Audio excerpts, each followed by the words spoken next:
Bismillahirrahmanirrahim. Assalamualaikum warahmatullahi wabarakatuh. Pada video pembelajaran kali ini Ibu akan membahas tentang bab 2, yaitu reaksi redoks dan elektrokimia. Nah, reaksi redoks dan elektrokimia ini sebetulnya adalah dua pembahasan. Namun kedua pembahasan ini saling berikatan. Untuk yang sekarang kita akan membahas dulu tentang reaksi redoks dan penyetaraannya. Sebetulnya untuk reaksi redoks ini sudah kita pelajari dulu saat di kelas 10. Hanya saja kalau di kelas 10 kita tidak sampai pada penyetaraannya, kita hanya sampai pada penentuan bilok saja. Kalian boleh buka buku kelas 10-nya dan juga modul yang ini ya, kimia 12.2 yang sudah Ibu sharekan di aplikasi dan juga di WA group. Silakan dibuka ya. Reaksi redoks ini sebetulnya terdiri dari dua reaksi, yaitu reaksi reduksi dan juga reaksi oksidasi. Nah, reaksi oksidasi dan reduksi ini reaksi kebalikannya ya. Dilihat dari 3 konsep ini ya.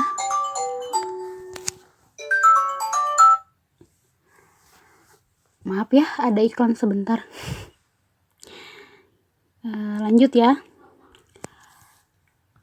Reaksi redoks ini, jika kita lihat dari konsep yang pertama tentang pengikatan dan pengeluaran oksigen, reaksi oksidasi adalah reaksi pengikatan oksigen.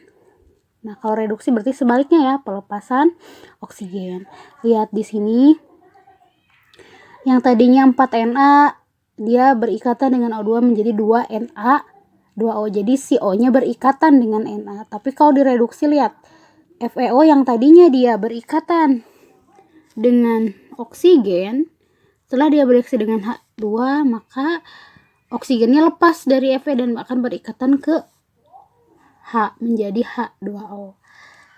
Selanjutnya di konsep yang kedua, berdasarkan penerimaan dan pelepasan elektron, reaksi oksidasi adalah reaksi pelepasan elektron oleh suatu zat. Lihat di sini ada Na, dia elektronnya pergi sehingga yang tadinya Na menjadi Na plus 2 plus elektron. Reduksi bagaimana? Reduksi sebaliknya. Kalau di oksidasi pelepasan elektron, berarti di reduksi adalah penerimaan elektron. Di sini ada unsur F, dia ketemu dengan si elektron menjadi F-. Selalu ingat ya, elektron itu dia bermuatan negatif. Selanjutnya, di konsep ketiga, berdasarkan kenaikan dan penurunan bilangan oksidasi atau biloks yang sering kita singkat menjadi biloks, ada peristiwa kenaikan biloks. Kalau biloksnya naik, berarti itu adalah reaksi oksidasi. Tapi ketika biloknya turun, berarti reaksi yang terjadi adalah reaksi reduksi. Di sini ada unsur Zn bereaksi dengan HCl menjadi ZnCl2 plus H2. Zn ini dia suatu unsur bebas sehingga biloksnya adalah 0. HCl bilok senyawanya 0. Kalau bilok hanya plus 1, kalau Cl-nya dia min 1. Nah, di sini ZnCl2 dia sudah menjadi senyawa ZnCl2 sehingga bilok senyawanya adalah 0. Bilok Zn-nya berapa, bilok Cl2-nya berapa? Saya ingat kalau Cl ini dia biloksnya itu min 1 karena di sini Cl-nya ada 2, berarti muatan Cl2 adalah min 2 sehingga Zn menjadi plus 2. Selanjutnya di sini ada H2. Biloksnya itu adalah bilok senyawanya adalah 0. Tapi kalau H-nya sendiri itu bisa plus 1, bisa min 1 sehingga jadi 0. Kita lihat di sini, Zn yang tadinya 0 ke sini dia jadi plus 2. Berarti dia biloksnya naik apa turun? Dari sini 0 pindah ke sini jadi plus 2. terjadi kenaikan biloks dari 0 menjadi plus 2, berarti mengalami reaksi oksidasi. Sedangkan HCl yang tadinya plus 1 kesininya jadi min 1, kesininya jadi berkurang biloksnya sehingga mengalami reaksi reduksi. Oke, itu untuk pembukaannya. Selanjutnya yang namanya reaksi redoks itu penyetaraannya ada 3 ya. Yang pertama adalah penyetaraan reaksi redoksnya itu menggunakan metode biloks. Yang kedua metode setengah reaksi. Nah, setengah reaksi ini bagi dua, ada yang suasana asam, ada yang suasana basa. Jadi total semuanya untuk penyetaraan reaksi redoks ini ada 3 reaksi. Ibu di sini punya contoh senyawa MnO4-. Berapa biloks senyawanya? Biloks senyawa itu gampang, kalian coba lihat. Di senyawa tersebut ada muatannya atau tidak? Di sini MnO4-. Berarti dia ada muatannya ya, berapa? Min. Min itu biasanya min 1. Kalau misalkan di sana ditulisnya 2, 3 berarti min 2, min 3. Kalau di sininya plus berarti plus 1. Kalau di sananya ditulis plus 2 berarti plus 2. Muatan itu dia min dan plus ya. Jadi kalau kalian menulisnya cuma 1, misalkan di sini MnO4-, dia biloks senyawanya kalian tulis 1, itu salah. Karena kalau biloks itu dia pasti min atau plus. Karena berbeda. Nah, udah ketahuan ya biloks senyawanya adalah min 1. Kemudian kita sekarang cari biloks untuk yang O dan juga untuk yang Mn. Di sini Mn ada berapa? Ada 1, berarti tulis dulu biloks Mn. Di sini O, tulis dulu biloks O. Tapi karena ada 4, berarti tulis lagi di bawah biloks O 4. Oke. Berdasarkan ketentuan, untuk unsur O biloksnya itu adalah min 2. Kita tulis dulu di sini biloks O adalah min 2. Tapi karena di sini O-nya ada 4, berarti berapa biloks O 4? Tinggal kalikan saja. Min 2 dikali 4. Berapa hasilnya? Adalah min 8. Jadi biloks untuk O4 adalah min 8. Lalu berapa biloks Mn? Kalau sudah diketahui biloks O4 itu adalah min 8. Ingat, biloks senyawanya itu adalah min 1. Berarti kalau di sininya min 8, berapa Mn? Berapa biloks Mn? Supaya di biloks senyawanya jadi min 1. Biloks Mn-nya adalah plus 7. Kenapa plus 7? Kan plus 7 dengan min 8 hasilnya min 1. Jadi sudah ketahuan bahwa biloks Mn-nya itu adalah plus 7. Nah, coba kalian kerjakan. Cari biloks untuk yang pertama NaCl, yang kedua H2SO4 min. Di portofolio ya, pengerjaannya harus dirincikan seperti ini. Nah, yang ketiga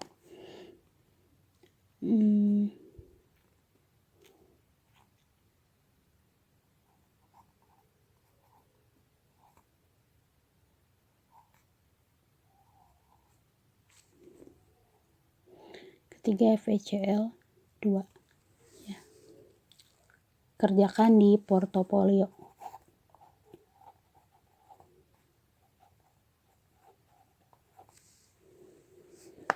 Tiga nomor. Kecuali yang kelas 12 IPA 2 ya, ini untuk yang kelas 12 IPA 3. Nah, nambah tugas yang ini. Kalau yang kelas 12 IPA 2 udah ya, yang kemarin saat virtual teaching. Selanjutnya kita akan masuk ke pembahasan tentang penyetaraan reaksi redoks. Yang mana penyetaraan reaksi redoks ini ada dua metode. Yang pertama metode bilangan oksidasi, yang kedua metode setengah reaksi atau ion elektron. Metode Bilox itu ada satu, kalau metode setengah reaksi atau ion elektron ada dua, yaitu suasana asam dan suasana basa. Kita fokus dulu ke metode Bilox. Di sini Ibu punya reaksi antara MnO4 min aquos dengan H2C24 aquos menjadi Mn2 plus aquos plus CO2 gas. Nah, yang dalam fasa larutan berarti tandanya aquos. Kalau yang di sananya tulis G berarti dia fasanya dalam gas. Dalam metode Bilox ini ada beberapa hal yang harus kita lakukan. Yang pertama adalah menulis kembali reaksi yang ini ya, kerangka reaksinya. Kemudian langkah selanjutnya kita cek koefisiennya apakah sudah setara atau belum. Nah, di langkah ini kita abaikan dulu jumlah H dengan jumlah O. Kita fokus ke unsur-unsur yang mengalami reaksi oksidasi dan reduksi. Caranya bagaimana? Kita cek dulu berapa muatan dari setiap senyawa, baru kita bisa menentukan berapa Bilox dari unsur-unsur yang lainnya. Nah, Bilox senyawa MnO4 min di sini sudah ada muatannya berarti min 1. Yang H2C24 dia tidak ada muatannya berarti 0. Yang ini ada muatannya berarti plus 2. Kalau yang ini dia juga tidak ada muatannya berarti 0. Sudah diketahui Bilox setiap senyawanya, kita lanjut ke penentuan Bilox setiap unsurnya. Ya. O itu dia Biloxnya ketika ada 1, Biloxnya adalah min 2. Tapi karena dia ada 4, jadi Biloxnya berapa? Min 8. Lihat, di sini kan harus min 1. Berarti Mn supaya nyisa min 1 harus berapa? Harus plus 7. Selanjutnya yang ini ya. Kita cek Biloxnya. Yang Bilox senyawanya 0 berarti Bilox unsur-unsurnya berapa? Yang O kan kita tahu ya, ketika dia sendiri dia selalu min 2. Yang H dia bisa plus 1 bisa min 1 tergantung keadaan. Kebetulan di sini dia plus 1. Karena ada 2 jadi plus 2. Yang ini karena ada 4 jadi min 8. Nah, ini plus 2, ini min 8. Biar jadi 0, C2 harus berapa? C2 itu berarti harus plus 6. Kan plus 2 plus 6 dengan min 8 jadi 0 kan? Berarti ketika dia sendiri Biloxnya tinggal bagi 2 aja. Jadi plus 3. Untuk yang Mn ini berapa muatannya? Sudah ada kan di sana. Tinggal tulis lagi deh plus 2. Karena Mn cuma ada 1 kan. Jadi tulis lagi aja ke bawah. Untuk yang CO2 lihat di sini C-nya ada berapa? 1. Di sini ada 2. Kok beda ya? Berarti harus sama. Biar sama-sama ada 2, kita tulis 2 CO 2. Abaikan dulu yang O sama H, yang H-nya ya. Di sini O dia ada 2. Kalau dia sendiri min 2, kalau dia ada berdua jadi min 4. Yang C-nya biar jadi 0 harus berapa? Ketika C-nya ada 2. Oh, enggak kita ya, enggak min 4, tapi min 8 karena udah ada penambahan jadi min 8. Sorry, Ibu hapus lagi ya, min 8. Yang C-nya ini dia berapa? Biar jadi 0 jadi plus, kalau dia berdua dia plus 8, kalau sendiri dia berarti plus 4 ya. Oke. Setelah kita mengetahui mana yang mengalami oksidasi, setelah kita mengetahui Biloxnya, berarti kita bisa menentukan mana yang mengalami oksidasi dan mana yang mengalami reduksi. Yang mengalami oksidasi berarti Biloxnya harus naik, yang mengalami reduksi berarti dia Biloxnya harus turun. Di sini Mn yang tadinya plus 7 dia berubah jadi plus 2.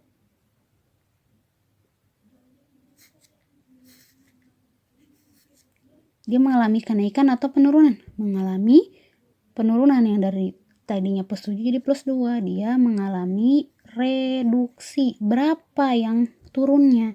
Sebanyak 5. Di sini yang tadinya dia itu plus 6 ya, dia jadi plus 8. Mengalami naik atau turun? Mengalami kenaikan. Dia mengalami oksidasi. Berapa yang naiknya? Dari 6 jadi 8 adalah 2. Berarti dia mengalami oksidasi. Setelah kita mengetahui mana yang mengalami reduksi, mana yang mengalami oksidasi, selanjutnya kita harus menuliskan bagaimana penulisan reaksinya. Caranya bagaimana? Ingat, untuk yang mengalami reduksi, yang reduksi kan Mn ya. Mn dia akan dikalikan dengan 2. Yang mengalami oksidasi akan dikalikan dengan 5. Jadi kita tulisnya gini. Ini kan akan dikalikan dengan 2 ya. Ini kita tulis lagi reaksinya 2 MnO 4 min bereaksi dengan ini berarti dikali berapa? Dikali 2 dikali 5 kan? Menjadi 5 kali di sini 5 H2C2O4 menjadi ini dikali 5 kan? Jadi yang ini dikali 5 atau dikali 2? Dikali 2 ya, berarti 2 Mn 2 plus dengan ini 5 dikali 2 berapa? 10 CO2. Nah, kita cek lagi ya. Di sini Mn ada 2, di sini juga sama 2, di sini 5, di sini jadi 10 kan. Baru kita lihat sekarang. Di sini hanya ada 10. Di sini ada H atau tidak? Tidak ada. Kemudian yang O-nya juga sama. Langkah yang pertama, kita akan menyetarakan jumlah H dengan jumlah O yang ada di ruas kiri dan juga ruas kanan. Untuk yang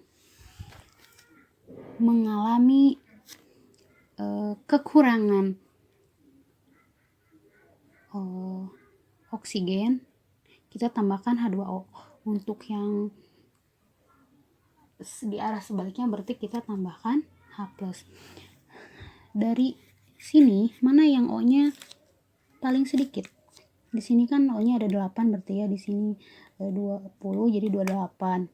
Yang di sini O-nya hanya ada 20. Berarti mana yang kurang O? Yang kurang O ada di sebelah kanan. Berarti kita tambahkan H2O di sini. Berarti otomatis sebelah sini dia akan ditambahkan dengan H+. Ini nulisnya boleh di mana saja ya, boleh di sini atau dimanapun, yang penting dia ada di ruas sebelah kiri. Ya. Selanjutnya kita cek lagi di sini sudah ada penambahan H+ dan juga H2O ya. Kita lihat. Di sini O-nya sudah ada nambah 1. Jadi berapa? Jadi ada 21. Supaya sama ya. Sedangkan di sini hanya dia sudah nambah ya, jadi hanya jadi 11. Selanjutnya kita akan menambahkan koefisien ya, biar antara ruas kiri dengan ruas kanan itu jumlahnya sama. Kita coba tambahkan di sini H2O sebanyak, kan ini terlalu jauh ya bedanya ya. Di sini ada 21,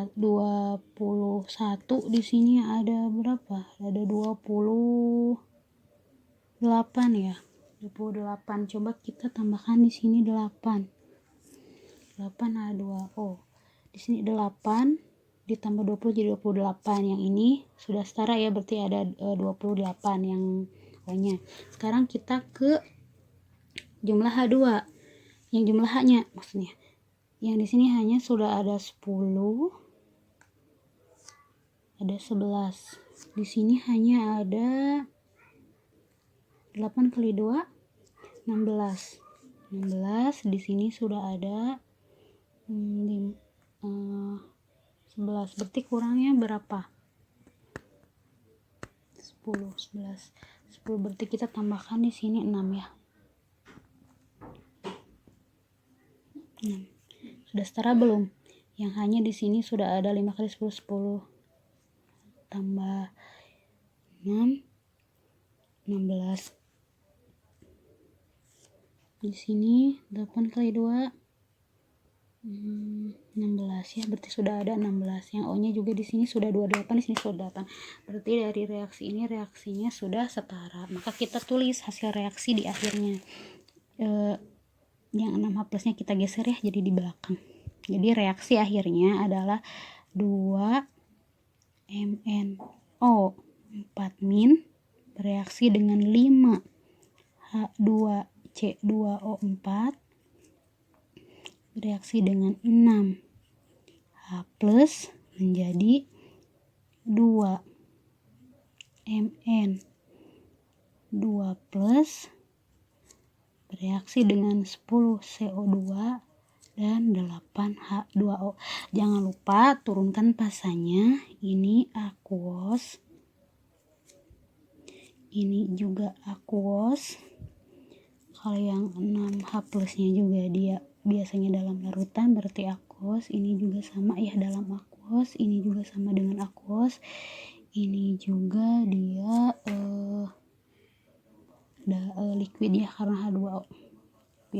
Jadi ini adalah hasil reaksinya.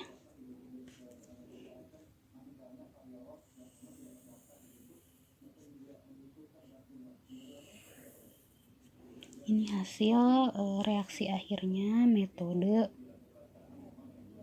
Bilox.